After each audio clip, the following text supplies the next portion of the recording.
ప్రజలు నీతి తప్పినప్పుడు ప్రకృతి కన్నెర్ర చేస్తుంది. కారణమేంటి?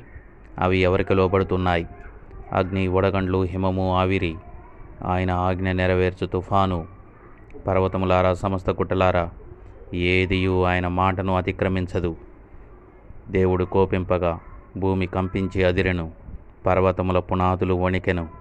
ఆయనకు భయపడి పర్వతములు కంపించుచున్నవి, కొండలు కరిగిపోవుచున్నవి. ఆయన ఎదుట భూమి కంపించుచున్నది. ఆయన ఉగ్రతను సహింపగలవాడు ఎవడు? ఆయన కోపాగ్ని ఎదుట నిలవగలిగిన వాడు ఎవడు? ప్రజల నీతి ప్రవర్తనను బట్టి పర్వతములు, చిన్న కొండలు ప్రజలకు నెమ్మదిని పుట్టించును. ప్రజలలో నీతి ప్రవర్తన తప్పినప్పుడు అవి కంపించి ప్రజలను నెమ్మది లేకుండా చేస్తాయి. ప్రజలలో శ్రమ పొందిన వారిని అతడు విడిపించి న్యాయము తీర్చును.